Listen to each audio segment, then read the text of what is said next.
ശ്രീ വൈശംപായന ഉവാച ശ്രുത്വാ ധർമാൻ അശേഷേണ പാവനാനി ച സർവശഃ യുധിഷ്ഠിര ശാന്തനവം പുനരേവാഭ്യഭാഷത.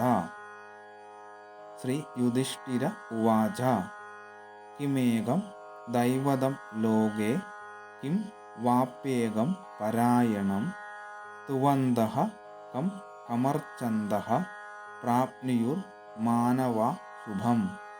കോ ധർമ്മ സർവധർമാണാം ഭവതഃ പരമോ മതഃ കിം ജപൻ മുച്യതേ ജന്തു ജന്മസംസാര ബന്ധനാത്.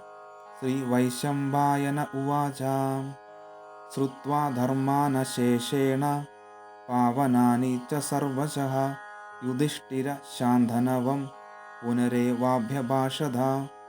ശ്രീ യുധിഷ്ഠിര ഉവാച കിമേകം ദൈവതം ലോകേ കിം വാപ്യേകം പരായണം തുവന്തഃ കം കമർച്ഛന്ത പ്രാപ്നുയുർമാനവാ ശുഭം. കോ ധർമ്മ സർവധർമാണാം ഭവതഃ പരമോ മതഃ കിം ജപൻ മുച്യതേ ജന്തു ജന്മസംസാര ബന്ധനാത്. ഒന്നാമത്തെ ശ്ലോകത്തിൻ്റെ അർത്ഥം, വൈശംപായന മഹർഷി പറഞ്ഞു, യുധിഷ്ഠിരൻ ഭീഷ്മപിതാവിൽ നിന്ന് വിവിധ രൂപത്തിലുള്ളതും പാപങ്ങളെ അകറ്റുന്നതുമായ എല്ലാ ധർമ്മങ്ങളെയും കേട്ടതിനു ശേഷവും ശാന്തനുവിൻ്റെ പുത്രനായ ഭീഷ്മരോട് വീണ്ടും ചോദിച്ചു. രണ്ടാമത്തെ ശ്ലോകത്തിൻ്റെ അർത്ഥം, യുധിഷ്ഠിര ഉവാചഃ ഈ ലോകത്തെ ഒരേ ഒരു ദൈവം ആരാണ്?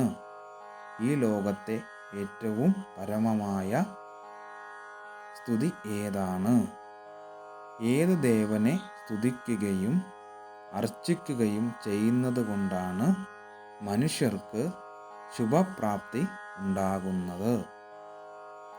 മൂന്നാമത്തെ ശ്ലോകത്തിൻ്റെ അർത്ഥം,